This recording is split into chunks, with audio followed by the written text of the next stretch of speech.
Esteban, el primer mártir de la iglesia, dijo en su discurso en la defensa, ¿verdad? Lo que leímos en 7:53, vosotros que recibiste la ley por disposición de ángeles y no la guardan.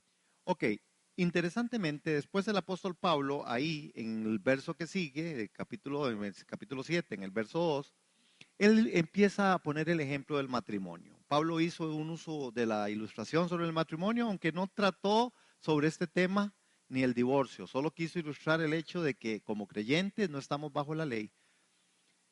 Cuando leemos el verso 2 dice, la mujer casada está sujeta por la ley al marido mientras éste vive, pero si el marido muere, ella queda libre de la ley que la unía a su marido. Pablo no pretende, hermanos, y nos sirve como enseñanza. Pues si usted quiere un día predicar sobre el asunto del matrimonio y nuevas nupcias o divorcio y todo eso, no tome ese texto. Pablo no está hablando de esto, ¿verdad? Podría, podría servir uno si usted quiere tomarlo como una aplicación de, de querer vivir juntos. La casada se sujeta al marido, etcétera. Pero Pablo en este momento no está hablando de esto. Pablo simplemente usó como base la ley que era bien establecida, que estaba conocida, de una mujer que estaba ligada a un marido vivo y que la muerte la libraría de la normal y legal lo que la podía vincular a su marido.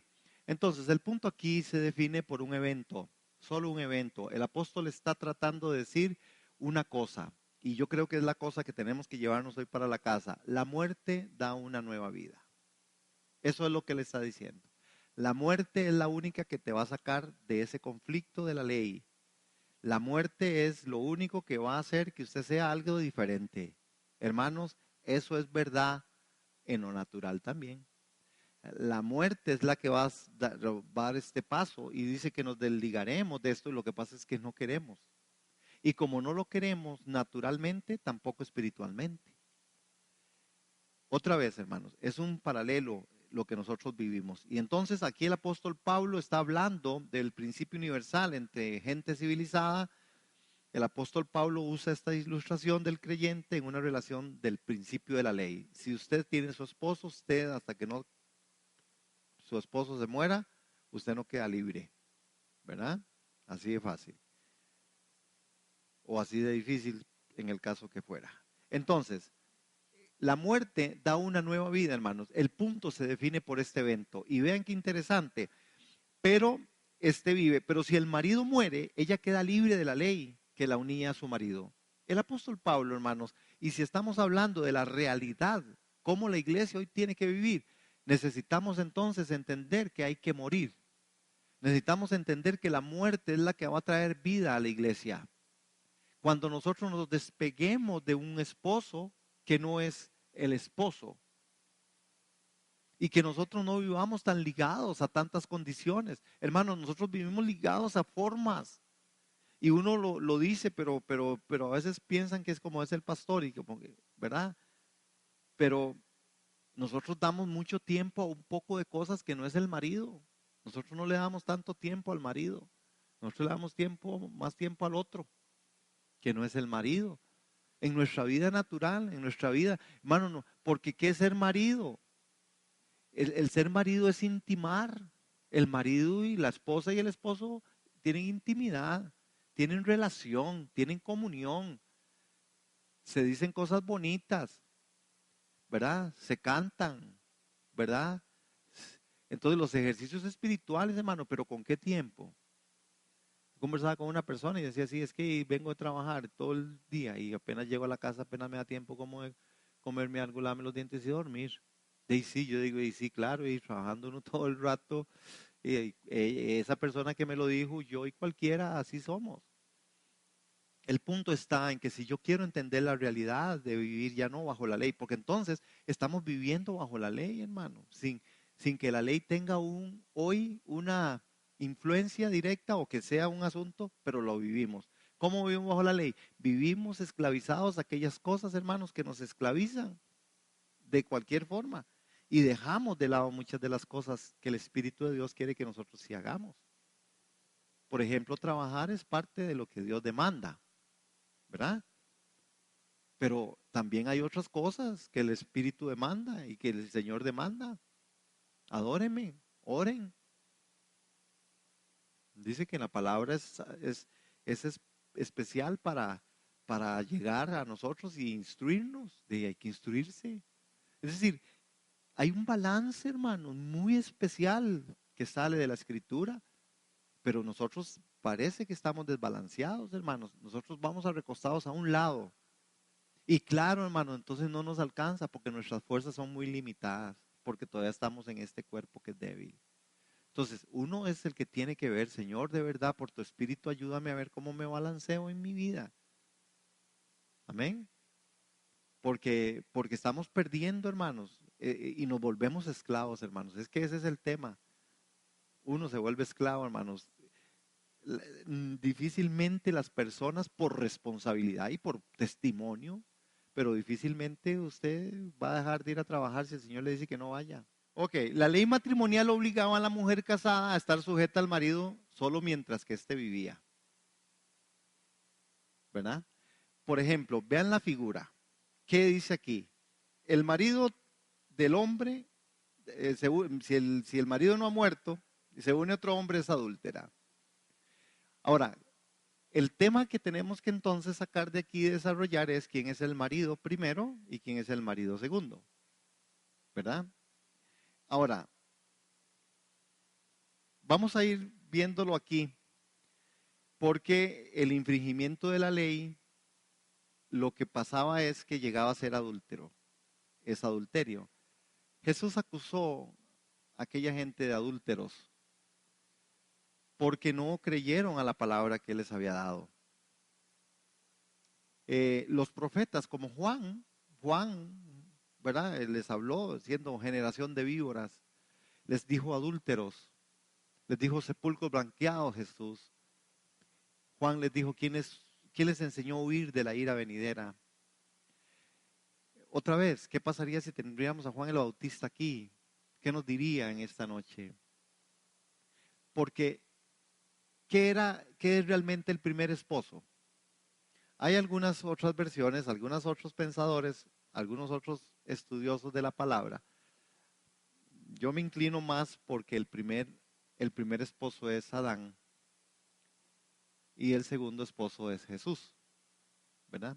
Hay otros que piensan, y ustedes ahí para que lo tengan como referencia, algunos piensan que el primer esposo realmente es Jesús crucificado, ¿verdad?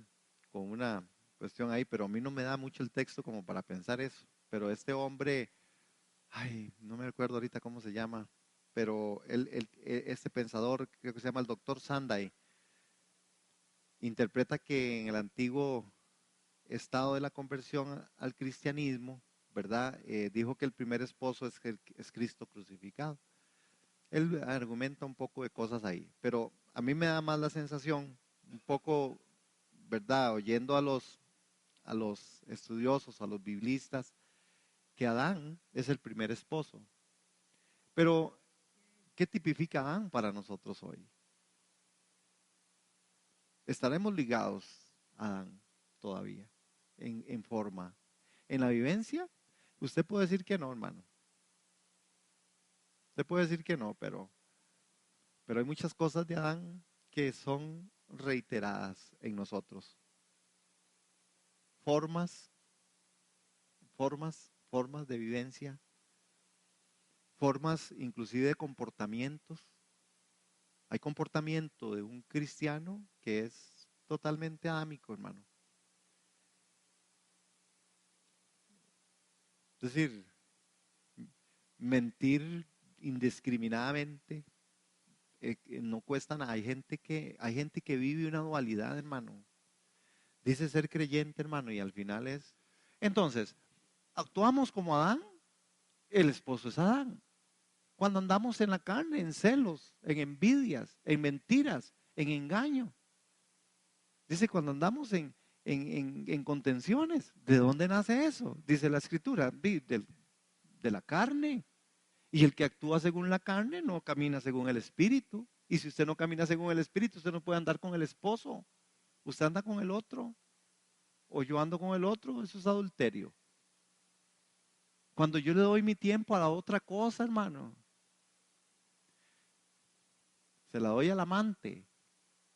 no se lo doy al esposo, porque estoy tratando de vivir por aquello y me seduce aquello. Por eso es que la seducción, hermano, el cristianismo que se quiera vivir bajo el poder del Espíritu Santo, tiene que ser muy bien trazado, hermano, en una realidad de nosotros, en un comportamiento de nuestras cosas en la intimidad.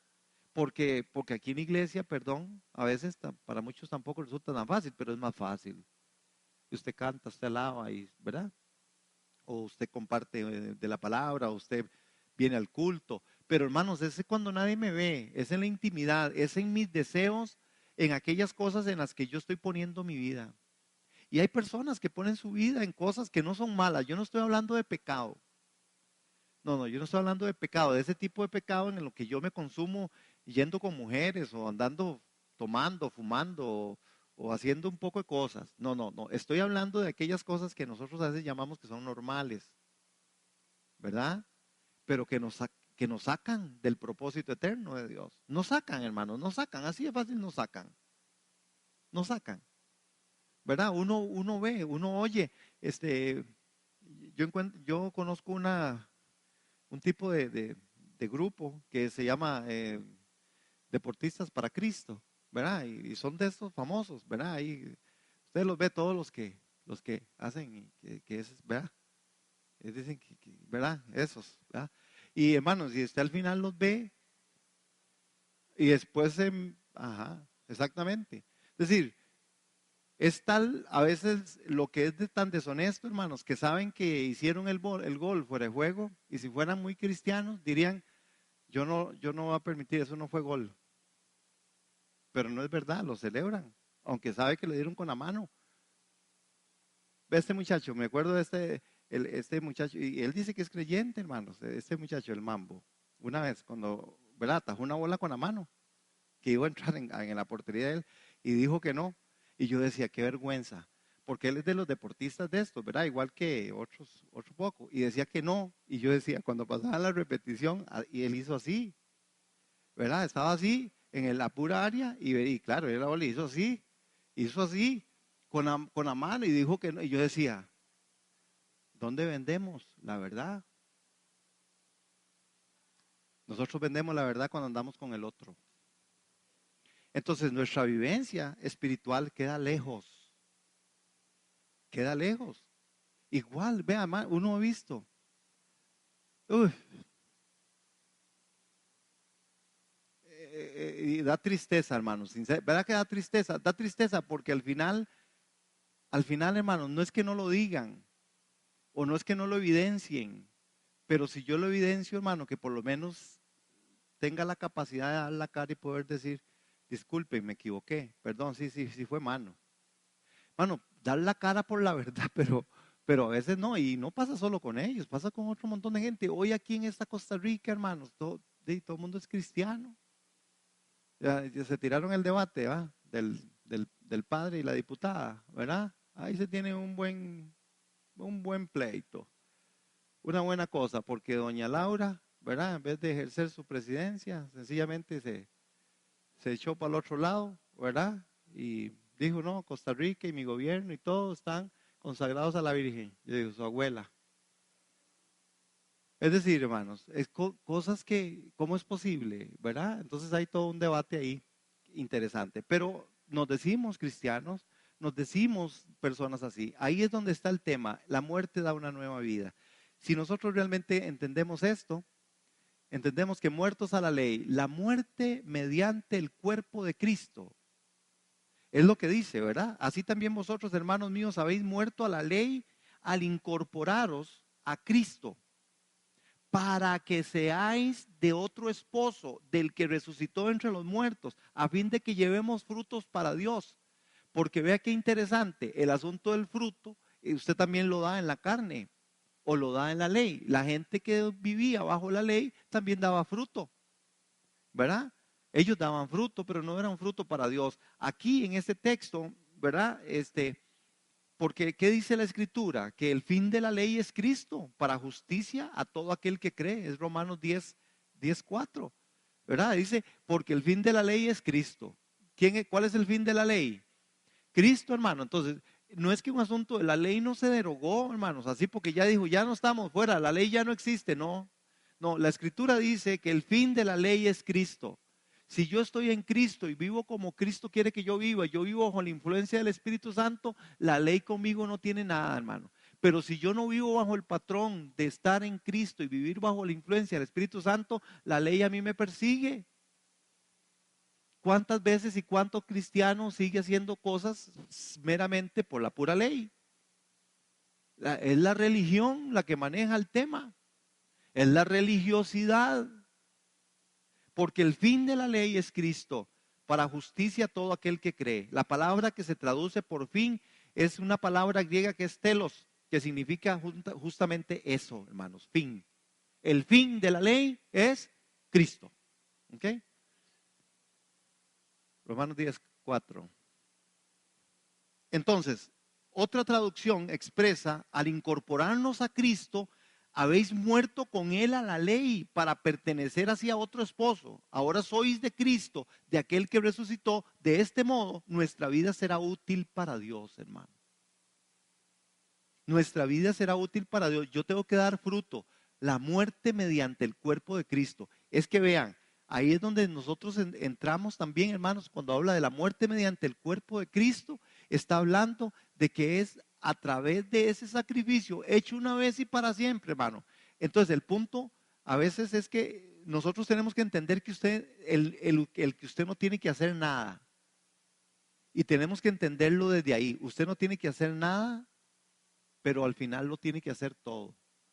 Es decir, yo, la Biblia, la palabra, la teología no me quita a mí, hermano. Yo tengo una responsabilidad. Todo este texto de Romanos 7, Pablo les dice, ustedes conocen la ley, ustedes son de otro, todo es nosotros haciendo algo, pero conforme al Espíritu. No es que entonces ya si Cristo lo hizo todo, sí, claro, Él lo hizo todo, pero lo hizo todo para que usted lo viva. Somos herederos y coherederos. Y si yo soy un heredero y soy un coheredero, yo como heredero, yo administro lo que se me dio. No, no es eso un heredero. Entonces, si usted es el heredero de aquello que se le dejó, usted tiene que ponerlo a trabajar. Si es tierra, si es negocio, lo que sea. Usted es heredero, usted camina. Somos miembros del reino de los cielos. Estamos viviendo bajo el establecimiento del reino. Ahora, la esposa representa al creyente en Cristo. El segundo esposo representa a Cristo. Cristo el que resucitó. Por eso Pablo decía, yo estoy con Cristo juntamente crucificado y ya no vivo yo, mas Cristo vive en mí. Las exigencias de la ley fueron totalmente cumplidas en la cruz. Pero todo lo que fue la ley fue cumplido en la cruz del Calvario. El cumplimiento de la cruz, el cumplimiento de la ley, ahí queda en la cruz para que ahora entonces yo la viva. Ahora puedo vivirlo, hermano. La ley a mí no me aplasta. Yo puedo vivir bajo un patrón distinto y la ley a mí no puede venir a condenarme. ¿Por qué? Porque Jesús cumplió toda la ley. Y yo puedo entonces caminar en el precepto, en el estatuto, en la forma del Espíritu. Y cuando yo camino en el Espíritu, la ley, por más que esté ahí, porque ahí todavía sigue vigente cosas, ¿verdad? No puede matar, ¿verdad? Él decía la ley, usted no puede robar, no puede matar, el que mata a su hermano es homicida, etcétera. Ahí está, pero esta parte a mí no me hace nada. ¿Por qué? Porque Cristo padeció por eso y murió por eso. Pero entonces de ahí, si yo mato, yo tengo un problema. Amén.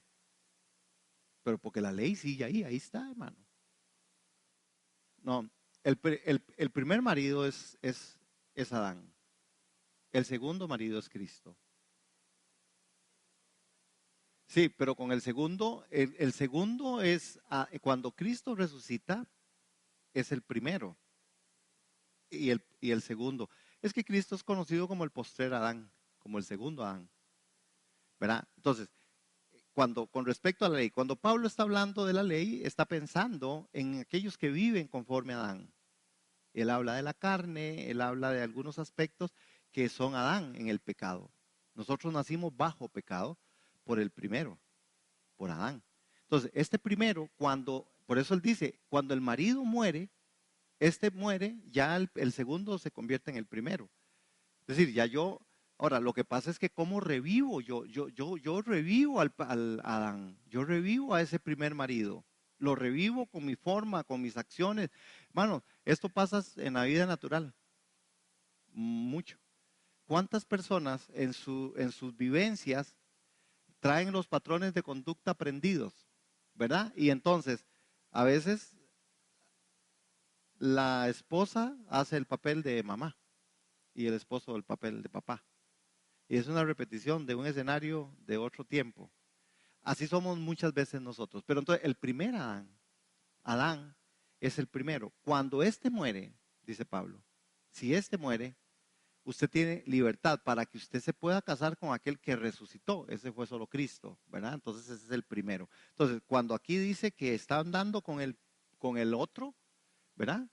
Es con aquel que era el primero, que era Adán, ¿verdad? No está hablando de que es con Cristo. La idea es que nosotros andemos con el esposo, que es Cristo. Porque Adán ya no está, por lo menos ya no está, pero está, ¿verdad? Hay cosas muy fuertes de Adán. El pecado, por ejemplo, a nosotros nos marcó y ya, usted es pecador no porque hace pecados, sino porque en sí mismo hay una forma ahí de pecado. La parte del pecado original está ahí. En pecado me concibió mi madre, punto. Solo Cristo puede venir. Entonces, por eso viene la glorificación, que será en el tiempo final, en donde dice que todas las cosas serán, ¿verdad? Ya transformadas y le veremos tal como Él es. Pero por eso mientras estamos aquí, esta es la gran lucha de Pablo en capítulo 7, ¿verdad? Porque Pablo empieza a hablar después ahí, ¿verdad? Bueno, ¿quién me librará de este cuerpo de muerte? Pablo es uno de los que pega el gran grito, ¿verdad? Al cielo, diciendo, bueno, entonces, ¿quién me va a librar? Entonces, necesitamos entenderlo tal vez de esa forma. No sé si te queda claro ya. Ok. Las exigencias de la ley fueron cumplidas, totalmente cumplidas en la cruz. Al morir Cristo, nosotros como creyentes hemos muerto también a nosotros mismos, es decir, al pecado y a su modo de vivir. ¿Ok?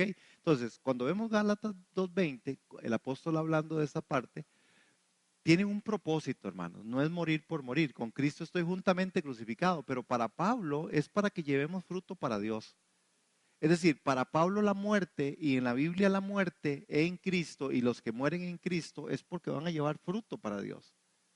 No es una muerte para quitarnos de algo. No es una muerte como para salir ¿verdad? Ya estoy muerto, el muerto al hoyo, el vivo al pollo. No, es decir, es para llevar fruto para Dios. Parece que ese es el propósito en el cual dice vea que Pablo habla de para que seáis de otro, del que resucitó de los muertos, a fin de que llevemos fruto para Dios. Muertos por haber creído en Cristo y en su muerte vicaria, el cual fue entregado, en 4:25 de Romanos, Pablo dice, el cual fue entregado por nuestras transgresiones y resucitado para nuestra justificación. Ahora, cuidado, porque nosotros a veces, lo que pasa con nosotros es esa parte de estar reviviendo a ese marido. Hay una forma en la que nosotros lo revivimos, como revivimos muchas cosas de nuestra vida, hermanos, como revivimos muchas cosas que ya Jesús hizo por nosotros.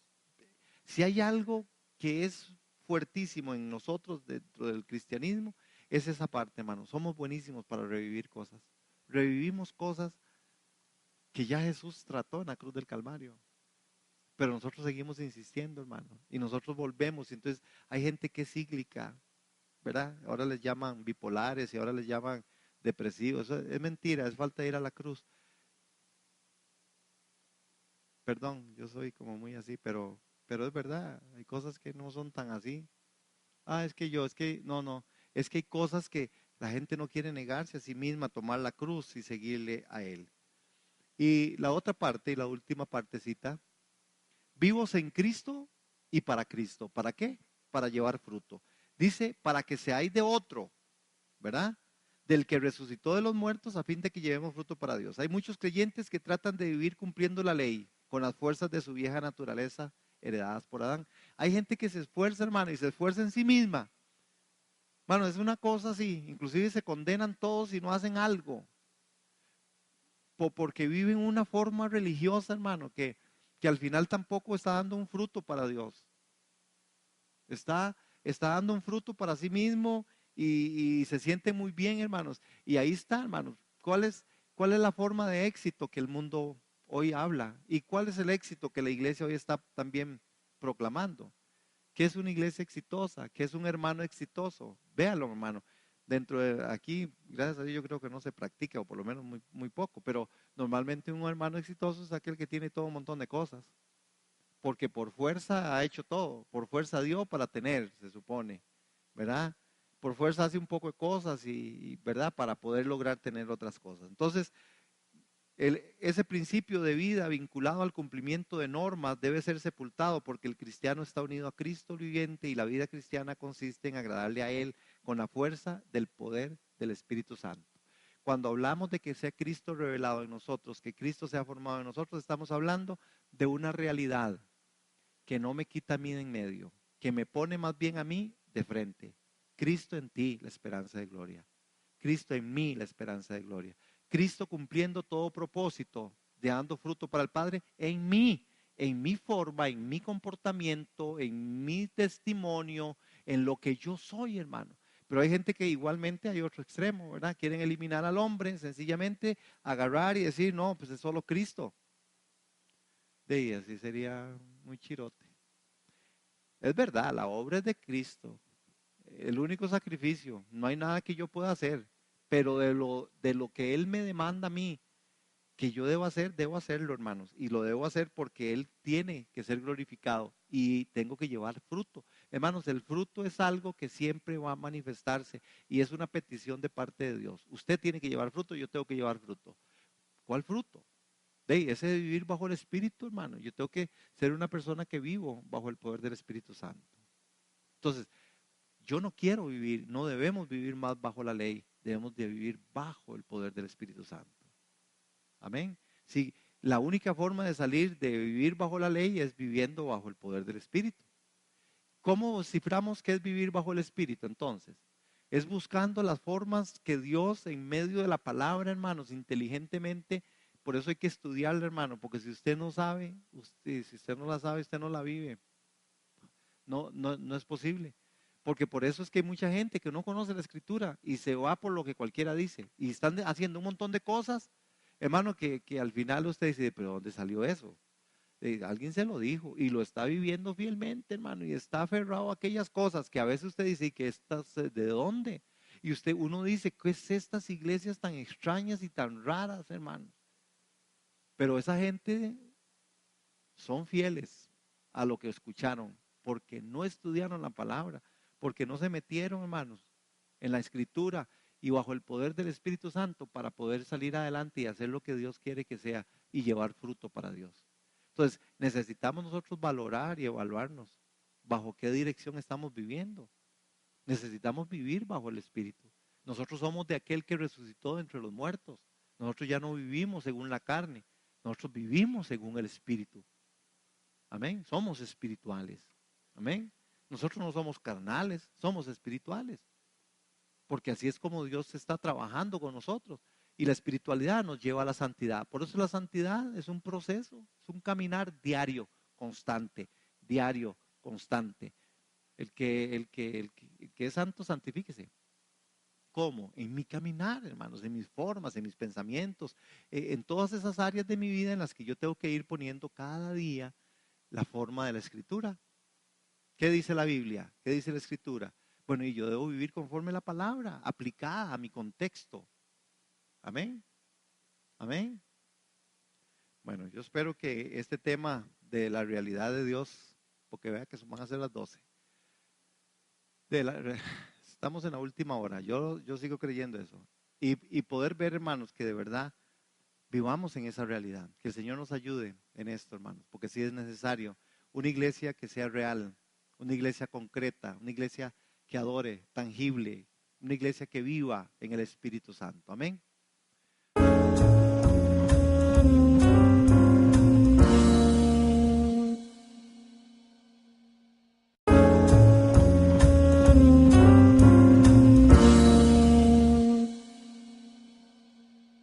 Vamos a continuar, hermanos, con lo que hemos venido trabajando.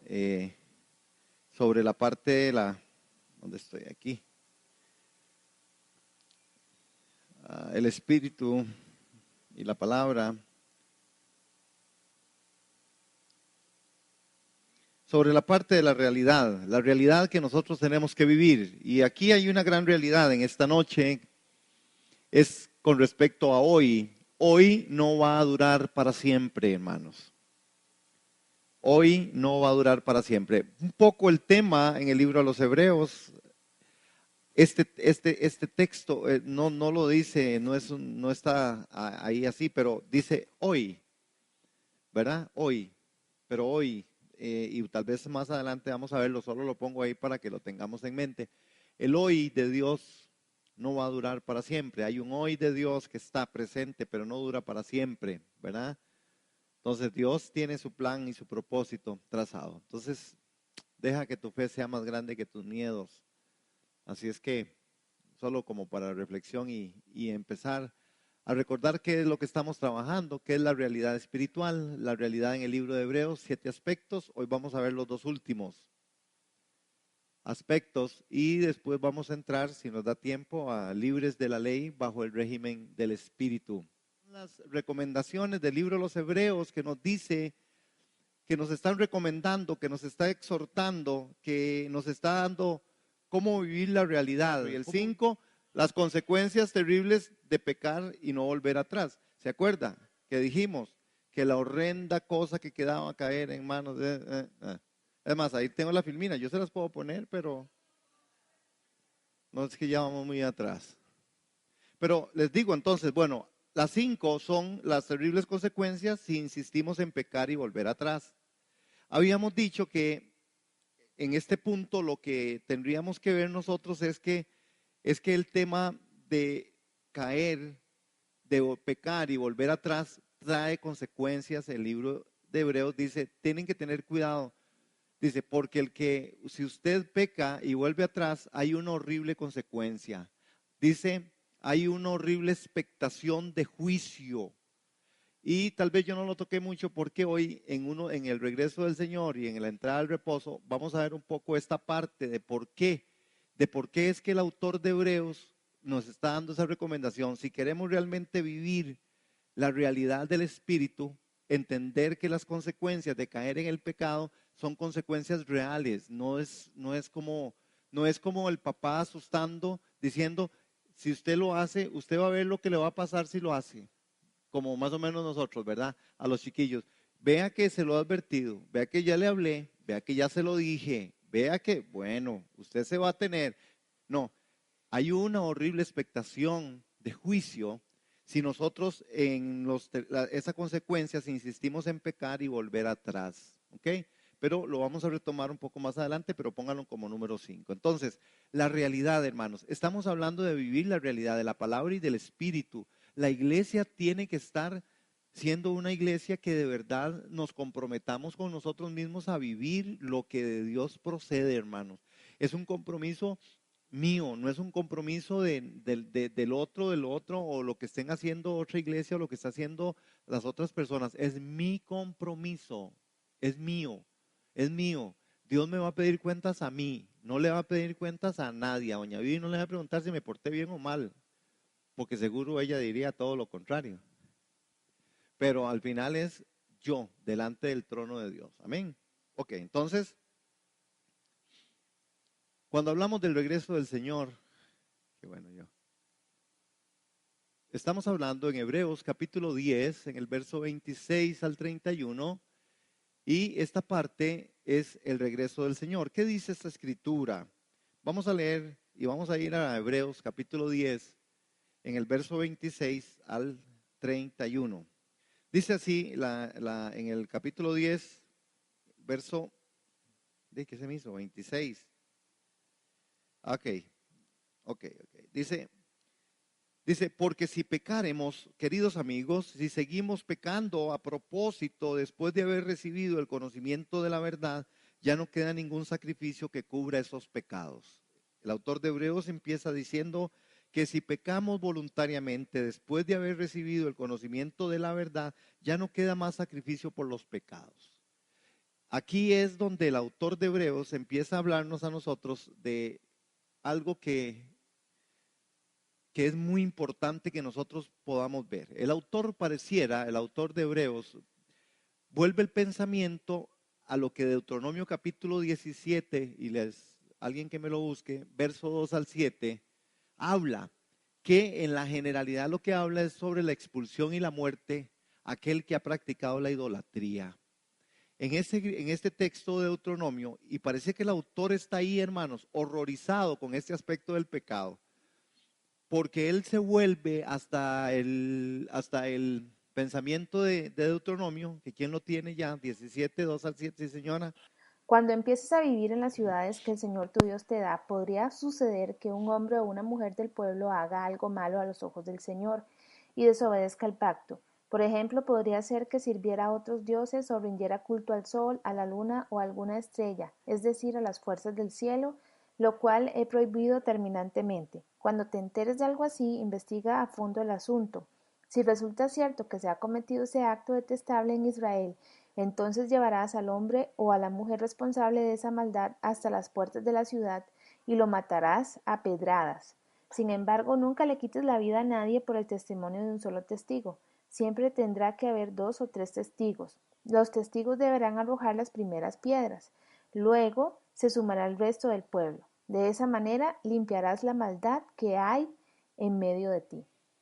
Ok, ahí está el autor de Hebreos volviéndose ahí a esa parte de Deuteronomio diciendo, bueno, lo que va a pasar es si usted va detrás del ídolo, si usted peca, ¿verdad? Usted va a ser expulsado y va a tener una muerte en donde va a morir apedreado. Si hay 2 testigos, y los 2 testigos son los primeros que iban a tirar la primera piedra. Por eso es que hay 2 razones por qué el autor de Hebreos tiene tanto horror del pecado. Parece que cuando uno hace la lectura en este texto de Hebreos capítulo 10, uno dice, qué asustado se encuentra el autor, porque vea lo que dice en el verso 28, en el 27, si no, dice, una horrenda expectación de juicio y de hervor de fuego que ha de devorar a los adversarios. Él dice, para él el pecado, dice, lo que queda es una terrible expectativa del juicio de Dios y el fuego violento que consumirá a sus enemigos. Es decir, pone en perspectiva que el que peca contra Dios es enemigo. Y queda claro para el autor, o por lo menos así lo hace ver en la interpretación, que Dios es el que va a venir a ser el primer testigo, es el primero que le va a volar la primera piedra. Es decir, porque él usando la figura de Deuteronomio capítulo 17, dice que el testigo era el que primero tiraba la piedra. Por eso él pone a Dios aquí y dice, solo queda una terrible expectativa de juicio de Dios y el fuego violento lo consumirá. Es decir, Dios como primer testigo por el pecado, primero se convierte en enemigo y segundo, lo que hace es que es Dios el que va a agarrar el juicio y lo va a apedrear. Para el autor de Hebreos esto era muy claro, era una realidad, hablando de lo que estamos nosotros conversando aquí, la realidad de la palabra y la realidad del Espíritu. Hermanos, pero nosotros a veces como creyentes, como iglesia, a veces no lo asumimos así.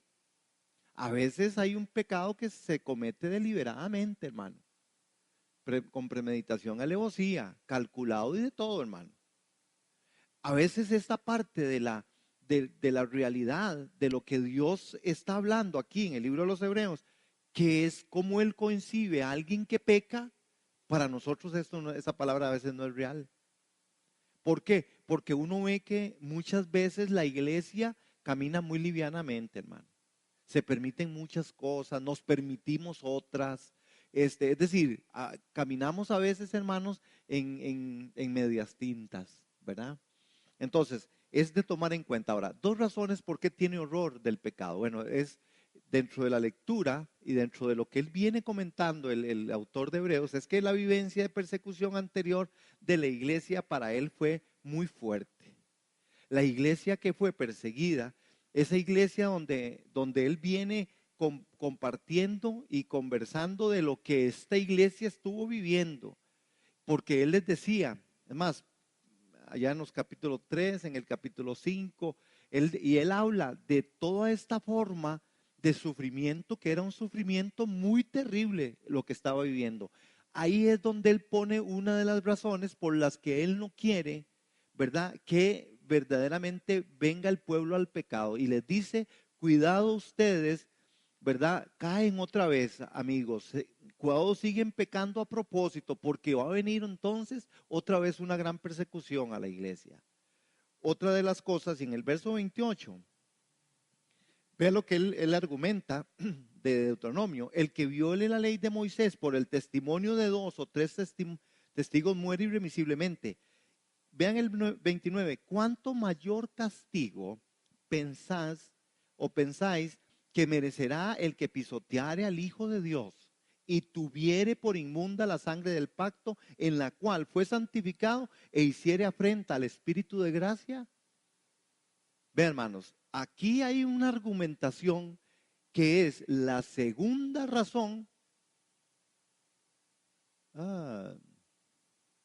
Ok, sí. Que es la segunda razón por la que él está horrorizado y diciéndole, cuidado, ustedes vuelven a pecar. Cuidado, se les ocurre. Una, porque él sabía y fue testigo posiblemente de esa persecución, o indagó sobre lo que pasó esta iglesia en la persecución. El segundo, el mayor peligro, el mal vivir de la apostasía de sus miembros. Para él era algo que no podía ser. Cuidado, hay una apostasía. Cuidado, es un peligro vivir en una apostasía de cualquiera de los miembros de la iglesia. Porque él no lo individualiza, él no dice, es que no, no, él habla del pueblo, él habla de ese pueblo que fue rescatado. Y vea cómo de tal forma lo toma aquí, que en el verso 29, él habla de un mayor castigo, no solo de un castigo, de uno que es mayor. Hay un mayor castigo, ¿para quién? Bueno, para aquel que pisoteare al Hijo de Dios. ¿Qué significaría pisotear al Hijo de Dios? ¿Qué significaría en el texto, si tuviere por inmunda la sangre del pacto? ¿Qué significa para el autor esto? Bueno, hermanos, imagínense que lo que es pisotear al Hijo de Dios. Y lo menos que uno pudiera interpretar aquí es, imagínense lo que es no tomar en cuenta la obra de la obra del Cordero, la obra de Dios en medio de los tiempos, en medio de nosotros. Él está hablando de aquellos inclusive que no son iglesia, que están afuera y que están despreciando y menospreciando lo que Dios había hecho, ¿verdad?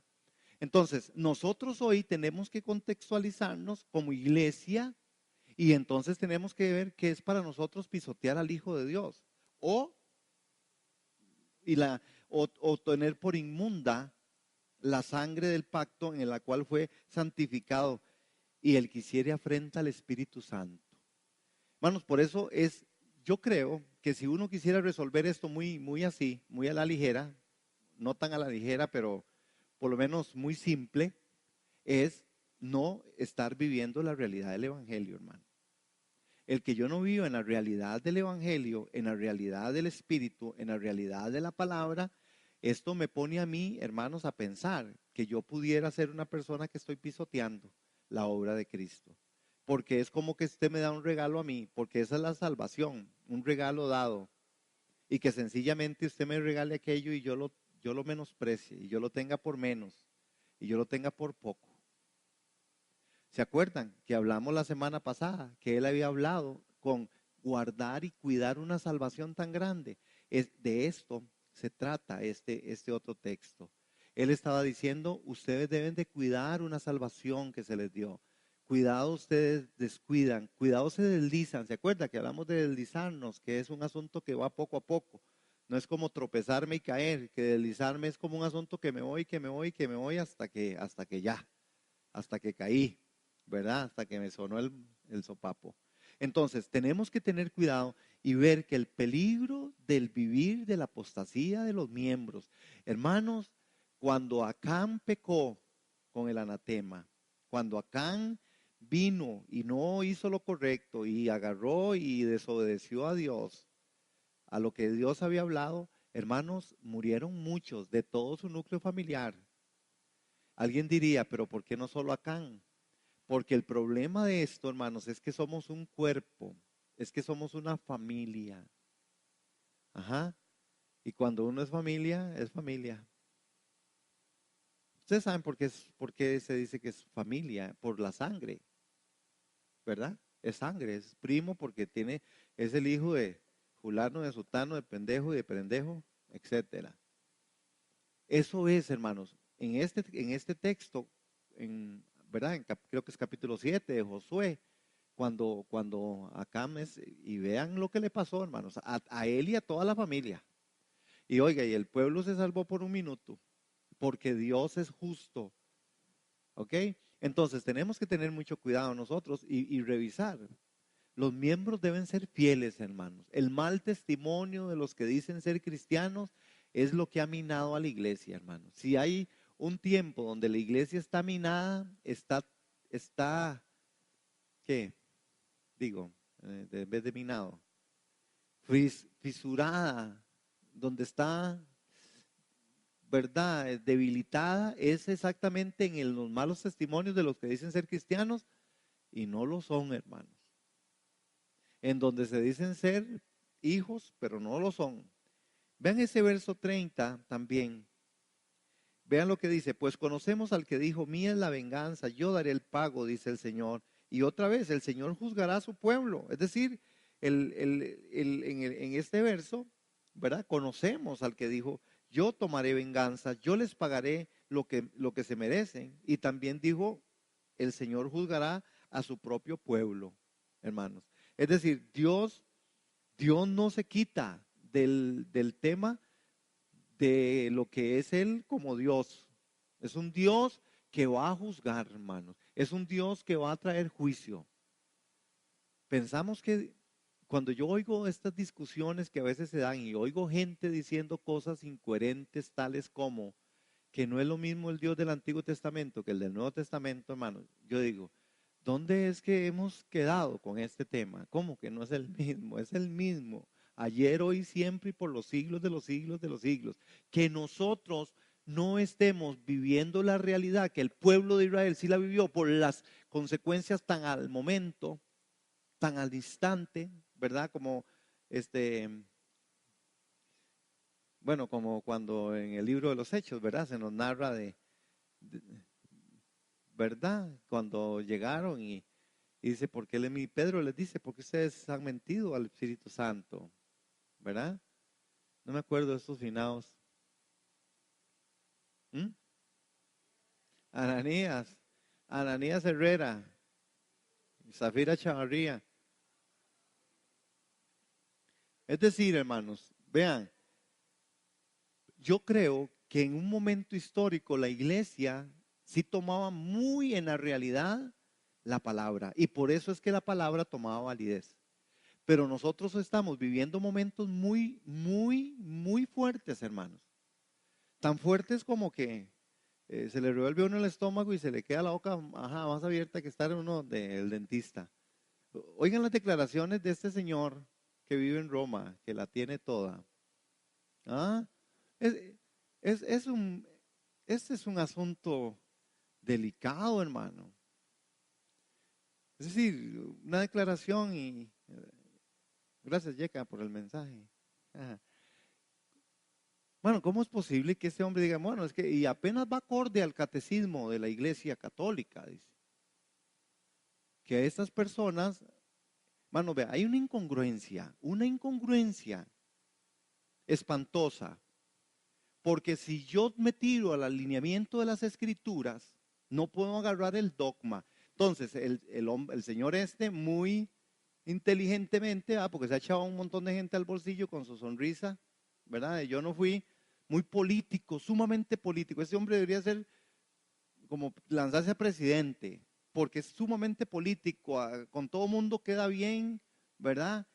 Vean lo que dice, no, es que en vez de irme a la palabra donde dice que los homosexuales y los que, ¿verdad? No heredarán, ni los borrachos, ni los fornicarios, no heredarán el reino de los cielos. Dice, no, en el catecismo de la iglesia dice que a estas personas no deberíamos de juzgarlas. Yo no soy quien para juzgarlos. Hermanos, y vea qué fácil es brincarse eso, porque uno oye esto mismo en medio de la iglesia. El tema no es que estamos juzgando al homosexual ni a la persona que tenga esas inclinaciones. Ese no es el punto. El punto es saber cuál es la doctrina, cuál es la teología que a mí me rige con respecto a esto. Y yo tengo que estar muy claro. Yo no voy a convencer a otra persona de que no lo haga. De ahí no puedo. Está tan convencida de que tiene que vivir con un hombre o es mujer y vivir con una mujer, de ahí yo no los voy a convencer, pero que yo no los pueda convencer a que yo, en la oportunidad que pueda tener de decirles qué es lo que la palabra del Señor dice, hermano, si usted no lo hace, hermano, usted está perdiendo el espacio y no estamos hablando la verdad.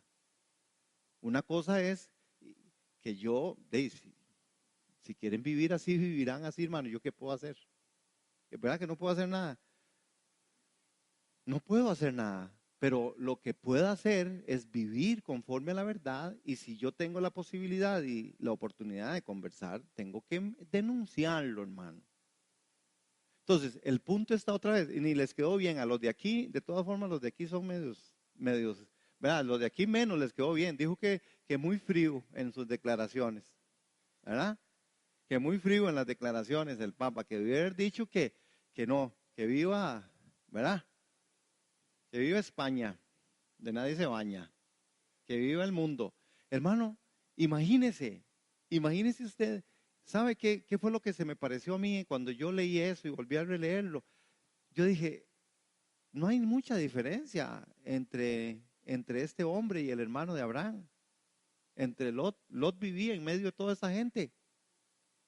Y al final a Lot le resbaló. Inclusive cuando llegaron los ángeles, uno no me importa, llévense a mis hijas, pero no toquen a ellos. Mano, y Lot decía, no, váyanse ustedes, de verdad, yo me quedo viviendo aquí, hermano. ¿Cómo se puede ir uno conformando y hoy hay una iglesia que a veces se conforma? Hay gente que no se le paran los pelos en nada con respecto a convivir con gente así. Sencillamente no les importa. Mano, y uno tiene que enfrentar, y yo lo digo bueno, y ustedes con conocimiento de causa, ustedes saben, yo vivo situaciones un poco adversas y difíciles, pero no porque, y yo no me quiero conformar, en la posibilidad que tenga, oro por estas personas, en la posibilidad que tengo, les dejo el mensaje. Otra vez, solo Dios los puede cambiar. Mano, pero el conformarnos, y yo creo que Roma se está conformando, como siempre se ha conformado a todo un montón de cosas, porque ahí está, entonces dice, no importa, a mí nadie me ha enseñado, no me ha enseñado nadie un credencial que diga soy gay, dice, mientras no hagan lobby, mano, es que oiga, hermano, y todavía, hermanos, hay gente que dice que este hombre más o menos es como, vea qué humilde que es, dicen que es sumamente humilde porque quiere andar caminando. Yo digo, que si eso es humildad, bienvenidos los que no tienen carro aquí, vea, los más humildes, los que trolean. Eso no es humildad, hermano. Vea cómo nos estamos saliendo. Y la gente le adora eso, hermano. Como el otro poco de gente que se va a ir caminando ahí para arriba. Tenemos un problema, hermanos.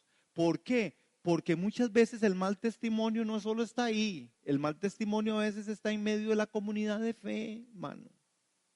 Está en medio de nosotros con nuestras acciones, con no tomar la realidad, pisoteamos la sangre del cordero, con no tomar la realidad en serio, que somos cristianos de verdad, hermanos. Entonces tenemos que reflexionar si la realidad en nosotros está haciendo de verdad algo importante. ¿Qué pasa más ahí? Bueno, resulta que el conocimiento de Dios y su voluntad ahora por medio de la revelación de Jesús. Una de las cosas por lo que el autor de Hebreos está preocupadísimo de que no se caiga en pecado es porque hay un conocimiento de Dios y de su voluntad. Y dice que ahora fue revelado por medio de Jesucristo. Empieza a decir él, es que en otro tiempo, dice, hablaron por los profetas y habló, pero ahora, dice él, él es el que ha dicho, el autor de Hebreos, ahora lo ha hecho por medio de su Hijo. Hermano, entonces, claro que él está preocupado por caer en el pecado. ¿Por qué? Porque hay un conocimiento de Dios y su voluntad que ha sido revelada ahora por medio de Jesucristo. Él cuando le escribe a los hebreos, a la parte de donde está dirigido a su primer parte, Él les está diciendo, es que Cristo, es que el Padre ya habla ahora por medio de Cristo. ¿Cómo van a caer ustedes en pecado? Hermanos, cuando mayor es el conocimiento, mayor es el pecado.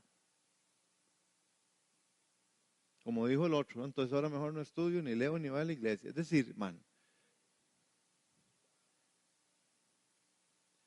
algunos se salvan. Bueno, pero cuanto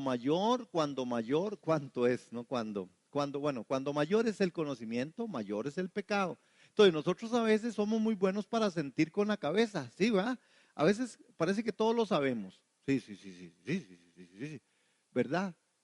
Acuérdese. Mayor el conocimiento, mayor el pecado. Dice la Escritura, no se hagan de usted, por eso no se hagan muchos de ustedes maestros. Vea que es peor el asunto del castigo. El conocimiento no vivido es pecado. El conocimiento no practicado y no llevado a la realidad, hermanos, nos mete en problemas. El autor estaba convencido que si bajo la ley la apostasía era terrible, ahora con Cristo el asunto iba a ser peor, hermano. El autor de Hebreos es que ese libro de Hebreos es fascinante, hermano. Ojalá uno pudiera estudiarlo de una forma, ¿verdad? Bien, se lleva sus años uno ahí. Porque hay una revelación impresionante, hermano. Hay una forma en la que este hombre parece que no está totalmente claro, hermano. Está clarísimo de que no vivir conforme la revelación va a traer un conflicto. Un conflicto como lo tuvieron nuestros antepasados. Un conflicto como lo tuvieron aquellos. Inclusive que en el segundo punto que nosotros vamos a ver hoy, que es entrar en el reposo, el autor de Hebreos dice, ay, ay, ay, aquí hay un problema, porque vea que es un asunto de vida. Es un asunto que muchos de ellos no poseyeron la tierra prometida. Hermanos, entonces, ¿qué tenemos que admirar nosotros de esta parte, de estos consejos en el libro de los Hebreos, al autor de Hebreos, por el Espíritu, escribiendo estas cosas, hermanos? Hermano, ¿por quién tenemos el conocimiento? Nosotros hoy hay revelación, no solo de la obra que Él hizo en la cruz del Calvario, que para nosotros es evidente, ¿verdad? Históricamente, gramaticalmente, vivencialmente, nosotros estamos tomando de las cosas, hermanos, y viviendo ante una gran nube de testigos, como dice la Escritura, hermano. Nosotros sí es cierto que yo creo que no tenemos salida ni escapatoria. Es que nosotros hemos visto, hermanos, a través de la historia. Y hoy tenemos hechos históricos probados y comprobados científicamente, hermanos, de que Jesús es real y fue real, de que sí murió, de que sí hay toda una forma científica donde su resurrección, hermanos, de los milagros. Hermanos, nosotros estamos saturados de un montón de conocimiento. ¿Qué vamos a hacer con esta realidad? Tenemos que vivirla. La invitación es, vivamos esta realidad. Vivamos la realidad de la palabra, hermanos. Vivámosla en el Espíritu Santo. ¿Qué debemos de admirar del autor de Hebreos? El temor santo con que este hombre está ahí viviendo y escribiendo. Uno sabe que es por el Espíritu Santo, ¿verdad? ¿Qué otra cosa debemos admirar del autor de Hebreos? Hermano, que está tomando en serio. Él dice, esto es una realidad. Es real lo que está aquí. Es real Jesús. Es real todo lo que aconteció a este pueblo. Y cuidado, nosotros volvemos a caer en esto. Es de admirar al autor de Hebreos. Cómo de verdad, hermano, se casó en esta gran revelación. Yo no sé quién es el autor de Hebreos, ¿verdad? Hay inclinaciones de inclinaciones. Posiblemente las características, tiene que ser un hombre de muy buen griego, un gran conocedor, un muy buen conocedor del sacerdocio y todos los ritos del templo, ¿verdad?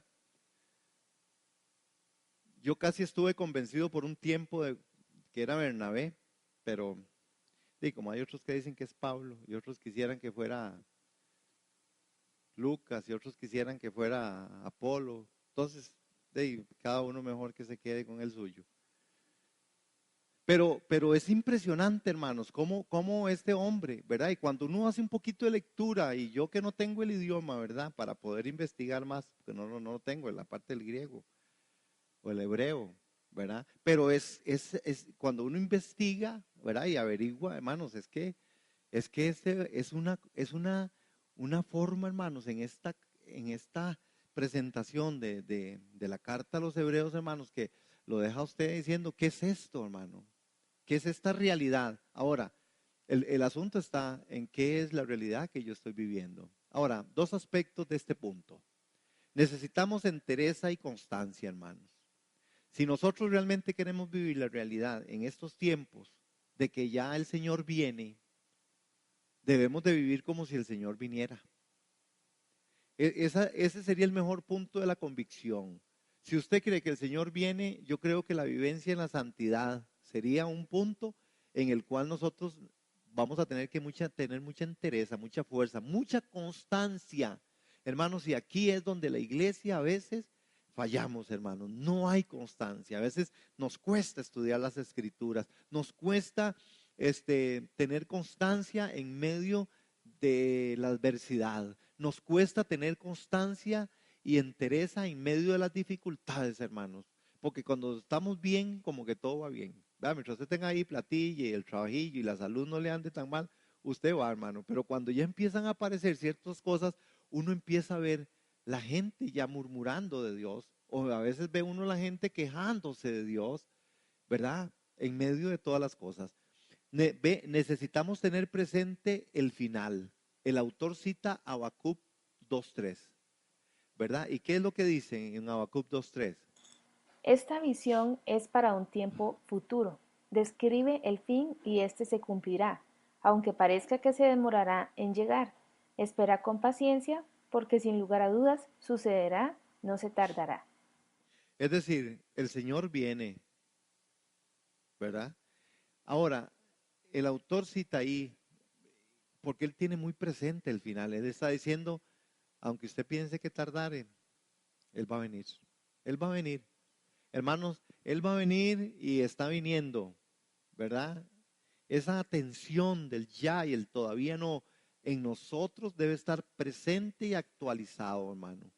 Él ya vino, aunque todavía no, pero ya vino, hermanos. Y vino y lo vimos, dice la escritura, y fue ahí en la cruz del Calvario, ¿verdad? Entonces, ¿qué significa esta parte de lo que Habacuc 2:3 dice? Es estar en el camino del Señor y solo el que persevere hasta el fin será salvo. Marcos 13:13. Por eso a la gente no le gusta el 13. Dicen que es mala suerte, pero entonces apréndase usted Marcos 13:13. ¿Qué dice Marcos 13:13? Todos los odiarán a ustedes por ser mis seguidores, pero el que se mantenga firme hasta el fin será salvo. Seremos aborrecidos, dice, por todos, o por muchos, por algunos, por todos. Pero aquel que persevere hasta el fin, este será salvo. Este será salvo. ¿Qué salvación es esa? No vamos a entrar ahí. Pero, hermano, hay una salvación al final. Hay una salvación que está al final. Y dice la escritura que tendremos que perseverar. Cuando hablamos de perseverancia, cuando hablamos de constancia, de entereza, cuando hablamos de tener presente el final, hermano, qué lástima que a veces la iglesia del Señor no ponga o no pongamos ese final, hermanos, que a veces nosotros seamos tan al día, tan en el hoy. Por eso yo puse al principio hoy, ¿verdad? Hoy, hoy existe, pero va a terminar, hermanos. Hoy no es para siempre. Entonces, pero vemos a veces a la iglesia, nos vemos nosotros en los núcleos familiares viviendo como solo el hoy, hermano. Solo el hoy, hermano. Y al final, sí, la escritura dice que cada día trae su propio afán, pero igualmente hablando de los aspectos de lo que ha de venir, hablando de los aspectos, hermano, de los últimos tiempos, tenemos que empezar a ver cómo vivimos conforme al fin, hermano. Y hacer nosotros de verdad, como dice la palabra del Señor, ¿verdad? Que hagamos nosotros, que seamos testigos, que seamos defensores, que seamos gente que vivamos las cosas, porque el fin va a llegar, hermano. Ok, el otro punto de la recomendación de lo que el libro de los Hebreos nos está diciendo, vivamos esta realidad y el consejo es que todavía podemos entrar en su descanso, ¿verdad? Y en capítulo 4, verso del 1 al 3, dice lo siguiente: todavía sigue vigente la promesa que hizo Dios de entrar en su descanso. Por lo tanto, debemos temblar de miedo ante la idea de que alguno de ustedes no llegue a alcanzarlo. Es decir, temamos, no sea que permaneciendo aún la promesa de entrar en su reposo, alguno de vosotros parezca no haberlo alcanzado. Hermanos, estamos ante, ahora el autor de Hebreos pone una perspectiva mayor. Ahora hay una pérdida, ya no solamente de que viene un juicio y que el primero que nos va a tirar la piedra es Dios, ¿verdad? Sino que viene ahora una advertencia que él está entendiendo lo que pasó al pueblo de Israel. Él entiende, hermanos, qué fue lo que realmente le pasó, ¿verdad? Y cuando está hablando aquí, les está diciendo, cuidado, algunos debemos de temblar de miedo ante la idea de que alguno de ustedes no llegue a alcanzarlo. Mire que el que esté firme no caiga. Mire que si usted cree que usted está caminando bien, mejor revisémonos en medio de lo que somos y lo que estamos haciendo como iglesia. Interesantemente, eh, la palabra para reposo es catapaises y tiene tres sentidos esta palabra.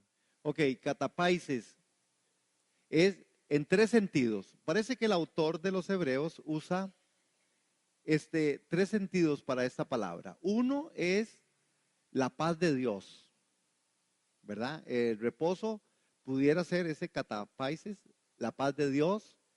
Dos, pudiera ser también la tierra prometida. Y el tercero, el reposo de Dios. Es decir, después del sexto día de la creación, que dice, y entonces descansó Dios, ¿verdad? Dentro de esas tres palabras, vamos a leer un poquito todavía en 4. Vean el verso 2 del capítulo 4 de Hebreos. Pues esta buena noticia del descanso que Dios ha preparado se nos ha anunciado tanto a ellos como a nosotros, pero a ellos no les sirvió de nada porque no tuvieron la fe de los que escucharon a Dios. Hermanos, también a nosotros se nos ha anunciado la buena nueva como a ellos, pero no les aprovechó el oír la palabra por no ir acompañada de fe en los que oyeron. ¿Qué significa que la palabra no vaya acompañada de fe? Hermanos, hay por causa de las malas, de la, del mal manejo que se ha hecho de la parte teológica, eclesiológica, de los que son autoridad o dicen estar en autoridad, de hombres que han sido reconocidos por el pueblo evangélico, por fama o por lo que fuera. Esta parte, hermanos, es una parte que a nosotros tiene que traernos a un pensamiento. A veces, hermanos, la palabra se da, pero no va acompañada de fe. ¿Y qué significa entonces que no va acompañada de fe? Es que, hermanos, el autor de Hebreos está usando esto por lo mismo. Vea cómo él lo dice. Es un hombre que para mí lo que está recibiendo, ¿verdad? Él le dice, vean, hay vigente una promesa, pero deberíamos de estar temblando de miedo ante la idea de que yo o alguno no entre, hermano. Esto es porque va acompañada de fe, hermanos. Y cuando la palabra va acompañada de fe, el temor santo de Dios se apodera de mí. Cuando la palabra va acompañada de fe, hermano, yo camino en aquello que yo estoy oyendo. Por eso, a veces nosotros somos muy buenos tenemos el síndrome de la vaquita del portal, ¿verdad? Todo decimos que sí, todo amén, todo aleluya, todo gloria a Dios, todo. Y hermanos, a la hora de la hora, a veces la escritura no se acompaña de fe, porque la fe también pone en evidencia mis hechos. La fe pone en evidencia mi caminar. La fe pone en evidencia, hermanos, que yo vivo para la gloria del Señor. Entonces, hay gente que es sumamente selectiva, hermano. Solo quieren oír ciertas cosas. Y por eso es que a veces las iglesias se ramifican de tal forma, hermanos, que algunos viven fascinados con la iglesia, pero ¿qué es lo que les gusta de la iglesia? Es que viera qué bueno ese grupo de alabanza. Y van sobre eso, hermanos. Si ya les predigo. Otros porque la prosperidad y todas estas otras formas. Otros porque les gusta todas las formas de los dones, ¿verdad? El pentecostalismo impresionante, hermano, que hoy nos dejan aterrados. Si el hombre este de Roma me dejó a mí aterrado, este hombre de Punta Arenas me dejó más aterrado. Y me dejó más aterrado el otro, perdón, hermano, el otro muchacho que, por no decirle de otra forma, ¿sí se dieron cuenta de eso? Este es pastor del Evangelio completo, de las iglesias de Evangelio completo. Se agarró, hermanos, y el otro se le puso ahí para que le hiciera la circuncisión y lo dejó casi sin nada. Hermanos, qué irresponsabilidad. Y lo hacen en el nombre de Dios y a más de uno se llevó en eso. Yo creo que el hombre se equivocó, no debía haber sido pastor. Yo creo que él quería ser cirujano o veterinario, algo, hermano. Porque es una fijación de llevarlos a un lugar y agarrarlos y hacerle la circuncisión, porque por ahí el diablo se les estaba metiendo. Hermano, pero de estos errores estamos viéndolos de aquí a ahí a Punta Arenas. No tenemos que ir hasta Roma. A Punta Arenas, hermano, pero otra vez, la palabra no va acompañada de fe, porque ¿qué está haciendo también las personas que están escuchando a este personaje? Veamos más de cerca estos tres aspectos. Hola, hola. Vamos a verlo más de cerca estos tres aspectos. La promesa del reposo está todavía, sigue abierta. El peligro consiste en dejar de alcanzarla. Hermanos, aquí en el texto, el autor dice que la promesa está ahí, pero el peligro consiste en dejarla de alcanzar. ¿Por qué no la alcanzaríamos? Yo creo que, para ser fiel al texto, no la alcanzaríamos si no entramos nosotros en esta parte de permanecer en la promesa. Y permanecer en la promesa, como dice el autor, todavía sigue vigente la promesa que hizo Dios, pero la promesa hay que creerla, la promesa hay que abrazarla y la promesa hay que vivirla, hermano. Porque las promesas de Dios son sí y amén. Porque las promesas de Dios de verdad tienen, hermanos, esa parte, hermano. Y ahí es donde hay que ponerle, tiene que ir acompañado de fe esto. Tiene que ir acompañado de fe. Amén. Entonces necesitamos ver que esa promesa del reposo está todavía, que sigue abierta y que el peligro consiste en dejar de alcanzarla. ¿Por qué existe el peligro? Hermanos, porque a veces nosotros no estamos oyendo la palabra con fe. La palabra no va acompañada de fe. Igual le da a usted, hermano. Hay gente que sabe Biblia y ¿qué ha hecho en su vida la Biblia? No le ha hecho nada, hermano. Y saben, hermano, pero es que saben. Algunos la usan para discusiones, otros las usan para, bueno, la malusan.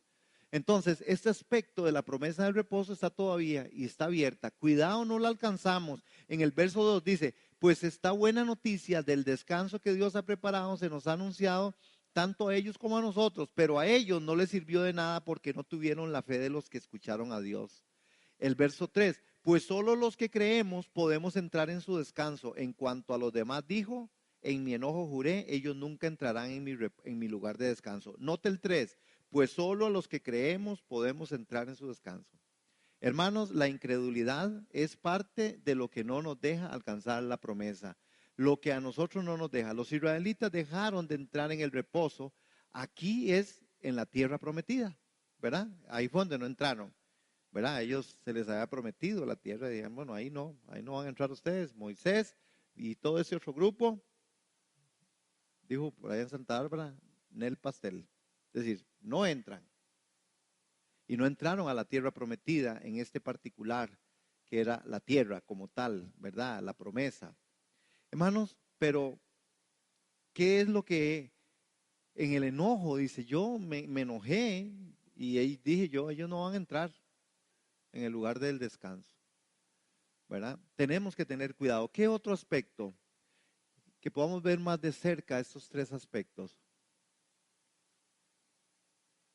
Si es verdad que ellos no entraron, hay un reposo para nosotros todavía. Eso es lo que el salmista en 95, 7 al 11, si alguien va ahí, me lo busca. Porque Él es nuestro Dios, somos el pueblo que Él vigila el rebaño a su cuidado. Si tan solo escucharan hoy su voz. El Señor dice, no endurezcan el corazón como Israel en Meriba, como lo hizo el pueblo en el desierto de Masá.